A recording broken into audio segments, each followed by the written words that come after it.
Our goal tonight and tomorrow is to root our work in the life of Jesus and in the biblical narratives. I believe that gives us power and confidence in this work around diversity and equity and inclusion and justice and righteousness. John chapter 4, verse 4. Now Jesus had to go through Samaria. So he came to a town in Samaria called Sychar, near the plot of ground Jacob had given to his son Joseph. Jacob's well was there, and Jesus, tired as he was from the journey, sat down by the well. It was about the 6th hour, or what we would say it was about noon. When a Samaritan woman came to draw water, Jesus said to her, "Will you give me a drink?" His disciples had gone into the town to buy food. The Samaritan woman said to him, "You are a Jew, and I am a Samaritan woman. How can you ask me for a drink?" For Jews do not associate with Samaritans. Jesus answered her, "If you knew the gift of God and who it is that asks you for a drink, you would have asked him, and he would have given you living water." "Sir," the woman said, "you have nothing to draw with, and the well is deep. Where can you get this living water? Are you greater than our father Jacob, who gave us the well and drank from it himself, as did also his sons and his flocks and his herds?" Jesus answered, "All who drink this water will be thirsty again, but those who drink the water I give them will never thirst. Indeed, the water I give them will become in them a spring of water welling up into eternal life." The woman said to him, "Sir, give me this water so that I won't get thirsty and have to keep coming here to draw water." He told her, "Go call your husband and come back." "I have no husband," she replied. Jesus said to her, "You are right when you say you have no husband. The fact is you have had 5 husbands, and the man you now have is not your husband. What you have said is quite true." "Sir," the woman said, "I can see you are a prophet." Skipping to verse 25. The woman said, "I know that the Messiah called Christ is coming. When he comes, he will explain everything to us." Then Jesus declared, "I who speak to you am he." Just then his disciples returned and were surprised to find him talking to a woman. But no one asked, "What do you want?" or "Why are you talking with her?" Then leaving her water jar, the woman went back to the town and said to the people, "Come see a man who told me everything I ever did. Could this be the Christ?" So I want to reflect this afternoon on what we can learn from this story. On this particular day, Jesus crossed the border that led him from Judea into Samaria. Most Jews would travel around Samaria. Now, I don't know about the cities that some of you come from or the towns, but in Minneapolis, you can go from one side of the city of Minneapolis, St. Paul, to the other side by going around what they call in the nation's capital the Beltway. So you don't have to go through the city to get where you're going. It takes longer, but if you don't want to go through the city, you can avoid it.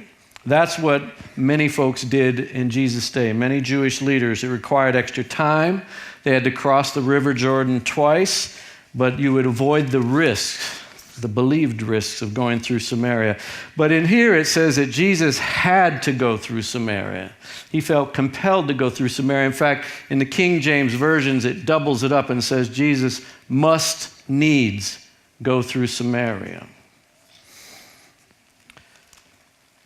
Given the social differences between Jews and Samaritans and the societal borders erected to keep folks segregated, this was an unexpected meeting. Given the interpersonal inappropriateness of women and men meeting in public in that time at a well of all places, and the communal borders erected to keep the lives of men and women in separate realities, this was an unusual meeting. Given the moral exclusiveness meant to protect a rabbi like Jesus from having contact with any person with such a questionable reputation, and the ritual borders erected to keep the holy and unholy apart for each other, this was an undesirable meeting. This was highly unlikely, even uncomfortable, and certainly an unpleasant counter from the outside looking in for the average first century Jewish male. Yet Jesus overcame whatever fears or suspicions or discomforts and the awkwardness and boldly crossed these borders of social difference, interpersonal appropriateness, and moral exclusion, and walked right into Samaria, sat down by Jacob's well, and might have even smiled as the most certainly apprehensive and anxious woman from the nearby village approached this man from the other side of the border. So let's talk a little bit about these borders. I should say that Jesus was a Jew in the first century, which meant he was an oppressed person in the Roman Empire. But Samaria was one place he could go where he had privilege as a male, as a Jew, and as a rabbi. And these are the borders he crossed.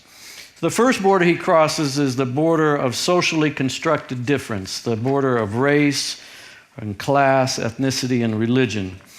As John states it quite clearly, Jesus was a Jew and the woman was a Samaritan. I don't know if you've looked at the history of Samaritan people, but they were understood to be a racially mixed people. The religion was considered incomplete or inferior to Judaism. Samaritans were an economically deprived people as well. The story goes that when the Israelites had been taken into captivity, left behind in Samaria were poor and working class Hebrew people. When the Israelites who had been taken into captivity returned, they claimed that the Hebrews who were living in the region of Samaria had intermarried with their oppressors, with the colonizers, creating this interracial race. The people of Samaria, though, had their own story, and their story was that they were the descendants of the patriarch Joseph and his African wife, whose offspring had become the half-tribes of Judah, the half-tribes, I should say, of Ephraim and Manasseh. So these stories created a rivalry and tensions. Even in the 150 years earlier, Jewish troops had tried to destroy the Samaritan temple. And even just a few years before Jesus goes into Samaria, Samaritans had gone into the temple in Jerusalem and spread out human bones to try to defile the temple. Lots of tensions. So the first boundary that we see here is a boundary of race or ethnicity. But there's also this border of interpersonal appropriateness. Jesus is seen in public sitting by a well with a woman. Now, that might not seem strange to you, but this was Jacob's well. This is the well where Jacob met Rachel, if you remember your Bible stories. This is a well that was a well of romance and looking for a spouse.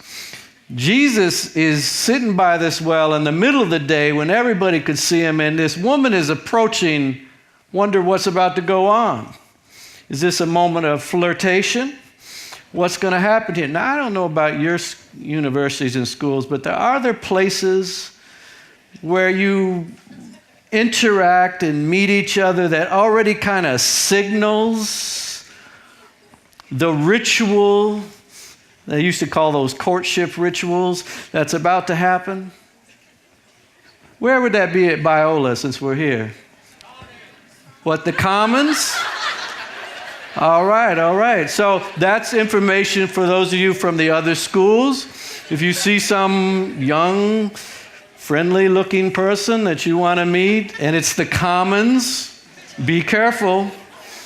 It might be a romantic encounter. When I was at Anderson University, there used to be, in the cemetery, there was hang with me here, there was a large grave that had kind of some seats built into it. And that was a famous makeout place at Anderson University. Kind of creepy now that I look back on it. And not that I was ever there for such things. But now you get a feel for what might have been running through the Samaritan woman's mind as she approached Jacob's well. Well, the third border, of course, is from Jesus' side. He's a rabbi. He's well respected, and there's a whole set of rules that he has to follow.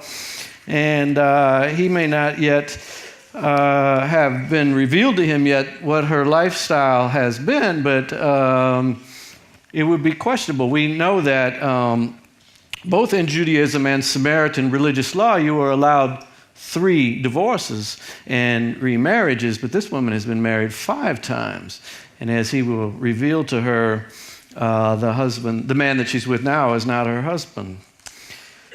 So Jesus crossed the boundary of race and culture and religion. He crossed the boundary of gender relationships in the first century and the boundary of respectability when he sat down at this well with the woman.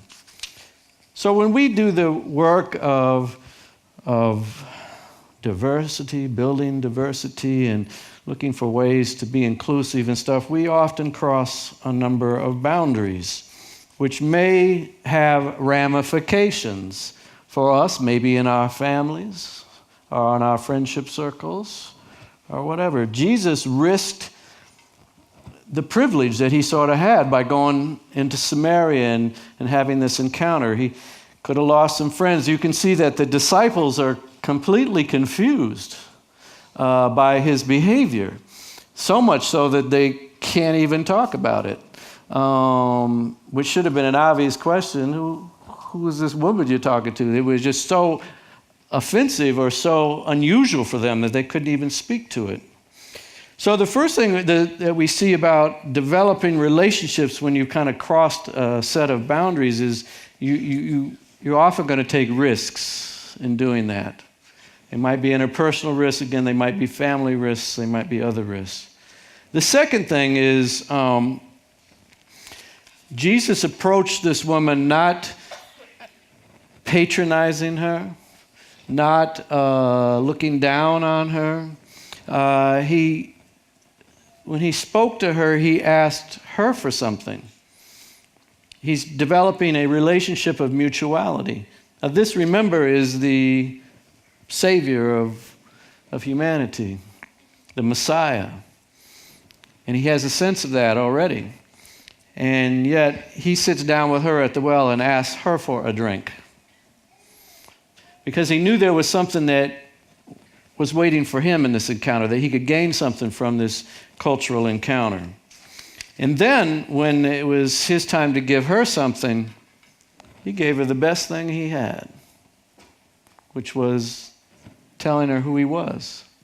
She's the first person in the Gospel of John to know that he's the Messiah. From what we can tell, he hasn't even told his disciples yet.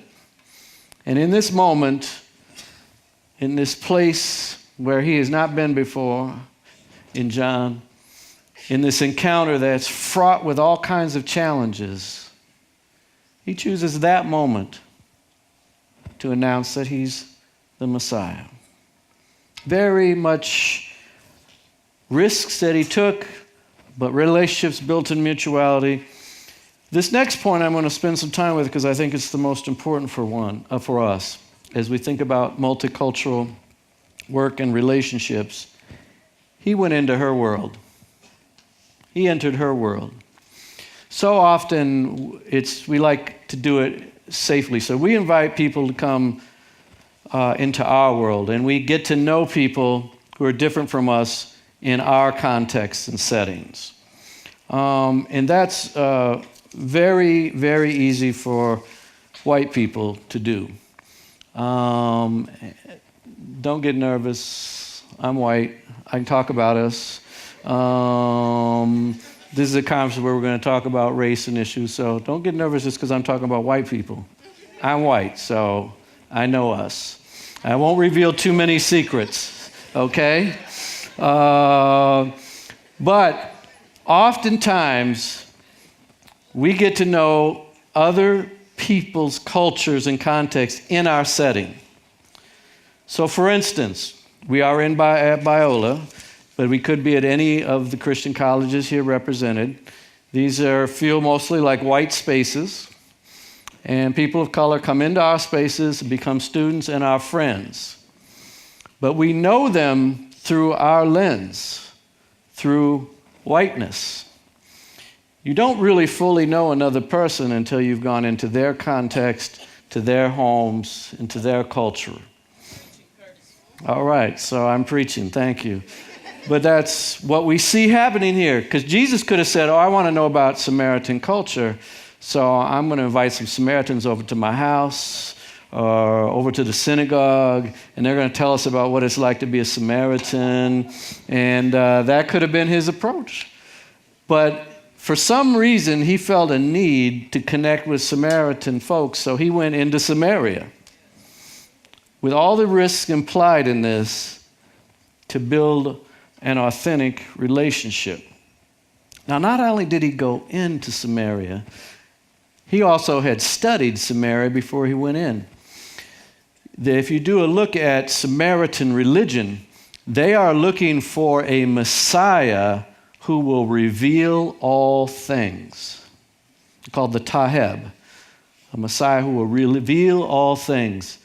It's not just unexpected that Jesus, or I should say, when Jesus spoke to her and said, the man you are with now, you've been married 5 times, and the man you're with now is not your husband. He wasn't doing that to shame her. He was doing that to say, I know things about you because I am the Messiah, and I'm now revealing them to you. And you see her when she goes back to her village to talk to the folks in her village. She says, I just met a man who revealed all these things and told me everything I ever did. Could this be the Messiah?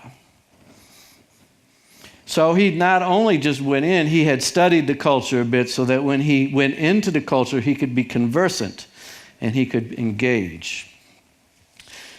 So he physically enters Samaria. He intellectually enters Samaria through studying. He knew her from her context and culture. So after I graduated from Anderson University, I moved to New York City to work in a shelter for homeless young people in Times Square. Different Times Square than today. This was in the 1980s. Times Square was a mecca for homeless folks at the time, and particularly young people running away from home. It was the center of the sex industry, so there was a lot of sexual trafficking going on in Times Square. I joined a Roman Catholic community, lay community that worked at this shelter that was founded by a priest called Covenant House, and lived in this community. After a few months, I felt completely out of my comfort zone, completely stretched, and needing to find a place of comfort. So I looked up the closest church of my denomination, Church of God. Now, I had been raised in a white church in a very white suburb in Michigan. And so as I was envisioning this church that I was about to attend, I had in mind a white church, maybe with a few people of color, New York City, but someplace for a couple hours I could just not be stretched and feel some comfort and not be so stressed by all of this. Now, I did not know my way around New York, and I found myself going to a church in Harlem. Any of y'all know Harlem? That's the cultural mecca of African American people, one of the cultural meccas of African American people in the United States. So I'm headed to Harlem with an image in my mind of my church at home. Sunday morning, I take the subway. Those of you who are from New York area, I took the A train north to 145th, what used to be called the AA, the local, switched over that, got off at 155th. And it was a quiet morning, so in New York is diverse, so I didn't have any idea where I was about to arrive at. And I walked up into this church. It was the church of my denomination, Church of God. And I walked in, and the usher said to me, African-American woman, but still not a clue that this was different than what I was expecting. She says, "May I help you?" It's an interesting welcome from an usher at a church. Maybe glad to see you, or... and then I said, "Well, this is the Church of God, right?" She said, "Yes." And I said, "Well, I'm coming to church." And we got into a conversation. I said I had just recently graduated from Anderson University, which is a Church of God college, and I was warmly welcomed into the church. One of the senior members came and got a hold of me and took me right down front to sit next to him. And all at once it's starting to dawn on me that this is not what I had imagined. Now I'm sitting down front. A number of urban African-American congregations, may be true in other cultural contexts as well, and probably in the South as well. There was a service going on that was led by lay people. I didn't know this. The pastor's still in his office. It's called the devotional service, and it was a chance of testimony and impromptu, spontaneous singing and songs and so. But I just thought, well, I had arrived a little late for church, and so maybe 4, 5, 6 minutes has passed, and someone from a door, like right about here, with the pulpit being there, came out. I'm sitting right here, like where these empty seats are, and they look at me and go like this. I'm like, for a minute, and then I realized, and I'm now being escorted through this door into a space in the building. I have no idea where I'm going. And the pastor has heard about my arrival. Come to find out, there has not been a white person in this church in years, not even officials of our denomination. And so he's wanting to figure out what's going on. And so I'm escorted into his office. He's a gentleman in his late 50s, originally from South Carolina, brimming with Southern hospitality, welcoming me to his office, and we have a wonderful conversation. And it so happened in the mid-'80s when I was at Anderson University, the campus pastor was African-American, one of the few African-American pastors at a Christian college in the 80s, and that was a good friend of his. And so once he found out I had studied with him, I was in. So it's about time to go out to the service, and he opens his calendar, and first he asked me, he says, "Are you a minister?" And I've been a youth pastor, and I've been licensed. In our tradition, you get licensed, then ordained. So I was licensed, so I explained all that to him. He opened his calendar and said, "Can you preach for me 2 weeks from today?" So I've been in the building 7 to 10 minutes by now, and I've already got an invitation to preach 2 weeks. And I found out later from people who come out of similar traditions that I should be thankful that I was not invited to preach right on the spot, because that can happen. And so we went out. I said yes, in shock. I'd only done maybe 5 or 6 sermons in my entire life by then. And I'm escorted out. And instead of going back to where I was seated, I was escorted up on the platform, because all the ministers in this tradition sat on the platform. And thus began a year of yet another stretching of my comfort zone, under the leadership of Reverend Dr. Aaron, the pastor. And what I discovered later was that this, in many traditions, there is an apprenticeship model of ministry, where you study under a seasoned pastor to learn your ministry. And that's whether you go to seminary or not. And that was set up in many congregations where people couldn't afford to go to seminary, so you were taught under a seasoned pastor. This was a church that had no young ministers. So when I came in that morning, he clearly saw that I was white, but what he also saw was a young minister who needed some help in his training. And so he took me under his wing. And for the year that I was in New York, I preached on the average of once a month on Sunday morning. There was a man who loved to preach, but he gave up his pulpit to help me learn how to preach. And you can imagine that the congregation taught me how to preach. I had been raised that a sermon was a monologue, but I discovered here that preaching is a dialogue. And they helped me. I didn't know all what the cues meant initially. So when they said, "Help them, Lord," I didn't recognize that immediately, but over time there were fewer and fewer "Help them, Lords," which demonstrated I must have been growing in my preaching ability. And so it was an amazing and powerful experience. But I would go on Sunday mornings and Wednesday nights typically. Sunday mornings, people came from all parts of New York to the congregation, so you would have the Sunday morning service, then you would have lunch together, and then you would often have another service because people came from so far, and then many of them knew each other from their South Carolina upbringing, but now we're spread across the city. And so I got to experience that community. So I had the opportunity to learn about African American culture, the black church, etc., from the inside in this unique experience. Now, that didn't mean that every black church was like this one, but I learned a lot that taught me things that I could not have known in any other way. So that's what needs to happen if we want to learn about other cultures and we want to do this work of reconciliation and cross-cultural work. We need to find ways to be in other cultures.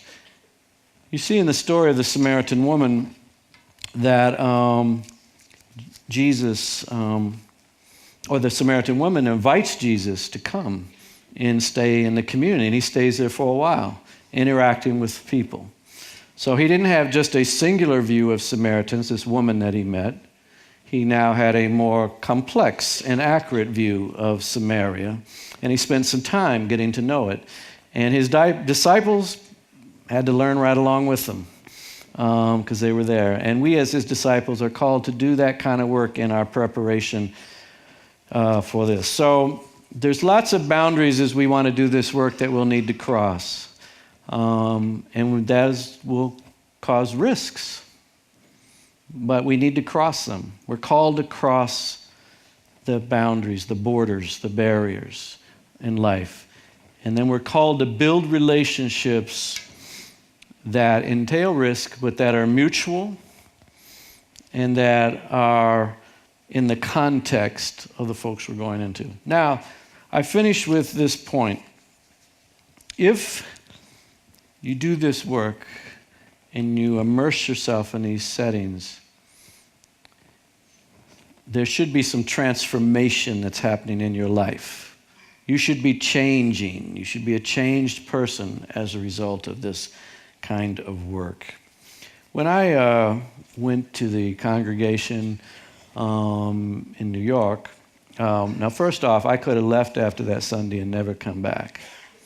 So I needed to keep coming. I need to say yes. And I believe that if God has called us to the work of reconciliation and doing work around various cultures, God will find ways to prepare us for the work. But we have to say yes when the opportunities come.